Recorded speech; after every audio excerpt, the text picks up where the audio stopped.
వీక్షకులందరికీ నమస్కారం. ఆంధ్రప్రదేశ్లో రాజకీయాలు వేడెక్కాయి. ముఖ్యంగా కూటమి ప్రభుత్వం అధికారంలోకి వచ్చి 20 నెలల కాలం అవుతున్నా ప్రతిపక్షం ప్రజల్లోకి వెళ్ళడానికి సరైన అంశం దొరకలేదు. ఏదో మెడికల్ కాలేజీలు పీపీఎల్పీలకు ఇస్తున్నారు, 17 మెడికల్ కాలేజీలు నేను 17,000 కోట్ల రూపాయలతో నిర్మిస్తే కూటమి ప్రభుత్వం వచ్చిన తర్వాత పీపీపీ విధానంలో చంద్రబాబు నాయుడు బంధువులకు ఇచ్చుకుంటూ ఉన్నాడు, పేద ప్రజలకు ఆరోగ్యాన్ని దూరం చేయబోతా ఉన్నాడు అంటూ వైసీపీ అధినేత చేసిన ప్రయత్నాలు ఫలించలేదు. దీంతో ఇక తిరుమలలో లడ్డూలో జంతువుల కొవ్వు కలిపారు అంటూ ఎన్నికలకు ముందు తెలుగుదేశం ప్రభుత్వం చేసిన ప్రచారం అబద్ధం.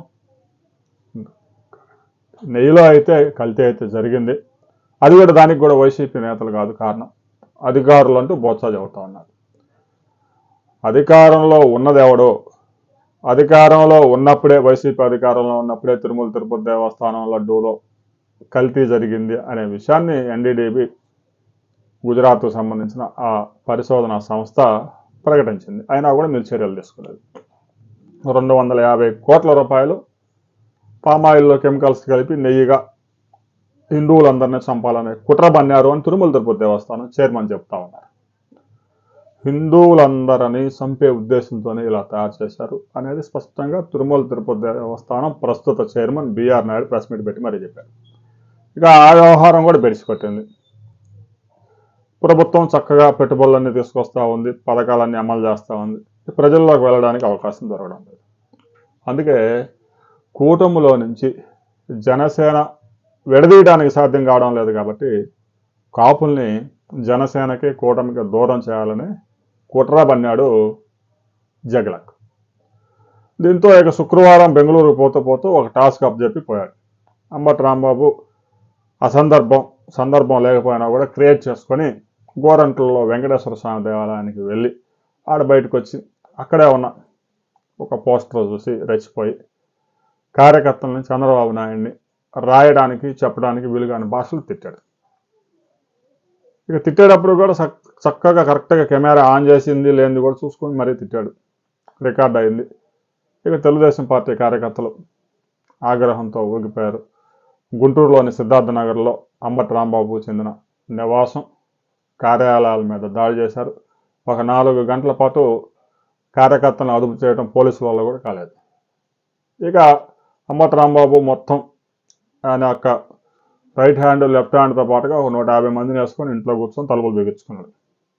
పోలీసు వాళ్ళు ఎట్టకేలకు 4-5 గంటలు రక్షణ కల్పించారు. ఆ తర్వాత 10 గంటల తర్వాత అర్ధరాత్రి తర్వాత చిన్నగా పోలీసుల రక్షణ మధ్య స్పెషల్ ప్రొటెక్షన్ ఫోర్స్ తీసుకొచ్చి, ఎందుకంటే కార్యకర్తలంతా ఆగ్రహంగా ఉన్నారు కాబట్టి వాళ్ళందరికీ బీపీ పెరిగింది. బీపీ పెరిగినప్పుడు ఏం చేస్తారు, ఆ రాళ్ళు అలా వేస్తూ ఉంటారు. బోసడీకే కామెంట్లు చేసినప్పుడు ఎలాగైతే పట్టాభిరామ్ ఇంటి మీద బీపీ పెరిగి కార్యకర్తలు ఎలాగైతే తెలుగుదేశం పార్టీ మంగళగిరి కార్యాలయం మీద ఎలాగైతే దాడి చేశారో, అంబటి రాంబాబు ఇంటి మీద కూడా బీపీ పెరిగి తమ అధినేతను తిట్టడం వల్ల బీపీ పెరిగి అంబటి రాంబాబు ఇంటి మీద దాడి చేశారు. ఒక కారులో కొద్దిగా నిప్పి పెట్టారు. పోలీసు వాళ్ళు 1 లీటర్ నీళ్లు పోసి ఆపేశారు. పెద్దగా అగ్ని ప్రమాదం అయితే లేదు, వస్తువులు అయితే ధ్వంసం అయినాయి. ఎందుకంటే కార్యకర్తలు బీపీ పెరిగింది, పార్టీ అధినేతన 4 సార్లు ముఖ్యమంత్రి చేసిన వ్యక్తిని ఆ విధంగా చెప్పడానికి కూడా సాధ్యం కాని భాషలో తిట్టడం వల్ల బీపీ పెరిగి ఇక అంబటి రాంబాబు మీద దాడి చేశారు. ఈ తెలుగుదేశం పార్టీ గూండాలు, ఈ కమ్మ గూండాలు కాపుల్ని ఈ విధంగా అనగదొక్కుతూ ఉన్నారు అంటూ కథనాలు వండి వచ్చారు. సోషల్ మీడియాలో మొత్తం అయ్యాయి. ఈ కాపు మహానేత మీద దాడి జరిగిందంట. వీళ్ళంతా కాపులంతా జనసేన వదిలేసి వైసీపీలో పోతారనే స్కెచ్లో ఉన్నారు. అంబటి రాంబాబు తలకిందులుగా తపస్సు చేసిన ఊరికి 10 మంది కాపులు కూడా అంబటి రాంబాబు కూడా పోరు. ఎందుకంటే అంబటి రాంబాబు యొక్క గంట అరగంట చరిత్ర అందరూ తెలుసు. ఇక కిర్లంపూడి కింగ్ ఉన్నాడు, మొన్నటిదాకా క్యాన్సర్తో పోతాడు అనుకుని మళ్ళీ బయటకు వచ్చాడు. సరే, ఆయన అంతా ఆరోగ్యంగా ఉండాలా, 150 సంవత్సరాలు బతకాలని అందరం కోరుకున్నాం. పద్మనాభరెడ్డి కూడా ప్రెస్ మీట్ పెట్టి ఇంత అరాచకం నా యొక్క రాజకీయ జీవితంలో చూడలేదని. కిర్లంపూడి అయితే దాటిరాడు కానీ రాజమండ్రి దాకా కిర్లంపూడి అక్కడక్కడ తిరిగి రాజకీయాలు చేస్తూ ఉంటారు. కాపులందరినీ జనసేనలో నుంచి బయటికి తీసుకురావాలనే ప్రయత్నంలో చేస్తున్న ప్రయత్నాలు ఫలించేటట్టుగా అనిపించడం లేదు. ఇక రాష్ట్రంలో శాంతి భద్రతలు క్షీణించిపోయాయి, అసలు జంగిల్ రాజ్ అంటూ ఆ బురద మీడియాలో పెద్ద పెద్ద బ్యానర్లు. బీహార్ నుంచి పీకే వదిలిన కొన్ని అవశేషాలు ఇంకా ఇక్కడ పనిచేస్తూ ఉన్నాయి అనే దానికి ఈరోజు బురద మీడియాలో వచ్చిన టైటిల్, బీహార్కు సంబంధించిన టైటిల్ పెట్టేశారు. బీహార్కు సంబంధించిన టైటిల్ ఎందుకు వచ్చిందంటే, పీకే నేరుగా పనిచేయకపోయినా పీకే కింద పనిచేసిన కొంతమంది ఇప్పటికీ వైఎస్ఆర్సీపీకి తక్కువ ధరలో సేవలు అందిస్తూ ఉన్నారు. పీకేని పెట్టుకోవాలంటే వాడు 600 కోట్లు అడుగుతాడు. అందువల్ల పీకే దగ్గర కింద పనిచేసిన డ్రైవర్లను పెట్టుకొని నడిపిస్తూ ఉన్నారు. దాంతో జంగిల్ రాజ్, ఆంధ్రప్రదేశ్లో శాంతి భద్రతలు క్షీణించాయి. తెలుగుదేశం పార్టీ రౌడీలు గూండాలు చెలరేగిపోతూ ఉన్నారు. ప్రభుత్వ అక్రమాలని మేము ప్రశ్నిస్తే దాడులు చేస్తారా, ఇల్లు తగలబెడతారా, అరెస్ట్ చేస్తారా, చేసుకోండి, నేను భయపడ్డాను. అరెస్ట్ చేసి జైల్లో పెడితేనే నువ్వు సేఫ్.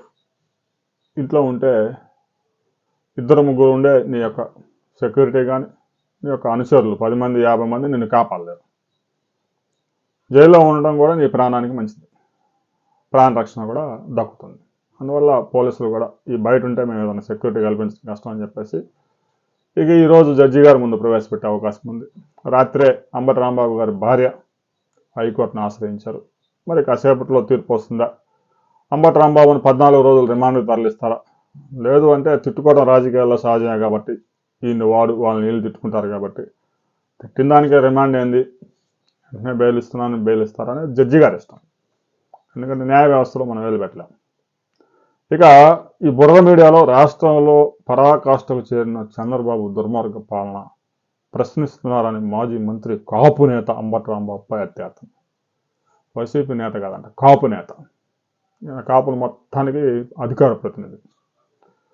ఇక చేసుకున్న టీడీపీ నేతలు మళ్ళీ అంటే మల్లికార్జునరావు, ఇక కనపర్తి తదితరులు టీడీపీ ముఖ్య నేతల ఆదేశాలతో ఎమ్మెల్యే గల్లా మాధవ నేతృత్వంలో ఇల్లు కార్యాలయంపై దాడి, ఫర్నిచర్ ధ్వంసం, కార్లు ధ్వంసం, రాళ్లు కోడిగుడ్లు కర్రలతో రాడ్లతో బీభత్సం, పలువురు వైసీపీ కార్యకర్తలకు తీవ్ర గాయాలు. పథకం ప్రకారమే కర్రలు ఇనుప రాడ్లతో దాడికి వచ్చిన టీడీపీ గుండాలు 100ల సంఖ్యలో ఇంటి చుట్టూ చేరి చెలరేగిపోయిన టీడీపీ అల్లరిమూకలు.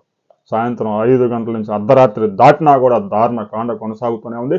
పోలీసులు మాత్రం ప్రేక్షక పాత్ర పోషించారు. పోలీసులు ప్రేక్షక పాత్ర పోషించినట్లయితే అంబటి రాంబాబు చుట్టుపక్కల ఉండే ఆ బ్యాచ్లు ఒకడు కూడా మిగిలేవాడు కాదు. పోలీసులు చక్కగా వారు విధిని నిర్వర్తించారు. వారు లేకపోతే అక్కడ వ్యవస్థ ఎంత దారుణంగా ఉండేదో ఊహించుకోవడానికి, రాయడానికి కూడా సాధ్యం కాదు. బెంగళూరు వెళ్తూ వైసీపీ అధినేత ఇచ్చిన స్క్రిప్టు చక్కగా అంబటి రాంబాబు చదివాడు. మరి ఈరోజు రాత్రి అయితే పోలీసులు పట్టుకెళ్లారు. పోలీసులు పట్టుకెళ్ళి మరి నల్లబాడు పోలీస్ స్టేషన్లో కేసు నమోదైంది, నగరకాలలో మరో కేసు నమోదైంది, రాష్ట్రంలో పలు పోలీస్ స్టేషన్లో కూడా కేసులు నమోదవుతాయి. మరి వెంటనే ఈరోజు బెయిల్ వస్తుందా? 14 రోజులు రిమాండ్కి వేస్తారా? అసలు మొత్తం ఎన్ని కేసులు నమోదవుతాయి? చెవిరెడ్డి భాస్కర్ రెడ్డి లాగా 226 రోజులు జైల్లో ఉంచుతారా? లేదు అంటే నకిలీ లిక్కర్ కేసులో 76 రోజులు జైలుకి వెళ్ళొచ్చినటువంటి జోగి బ్రదర్ లాగా జైల్లో ఉంచుతారా? కాకాని ఆదర్శంగా తీసుకుంటారా? అంబటి రాంబాబు నోటికి తాళం వేయటం సాధ్యం అవుతుందా అనేది పోలీసులు తీసుకున్న చర్యను బట్టి ఉంటుంది. రాబోయే కొద్ది గంటల్లో అంబటి రాంబాబుకి బెయిల్ వస్తుందా రాదా అనేది కోర్టు ఒక నిర్ణయం ప్రకటించిన తర్వాత మరిన్ని వివరాలతో మరో వీడియోలో మనం కలుస్తాం.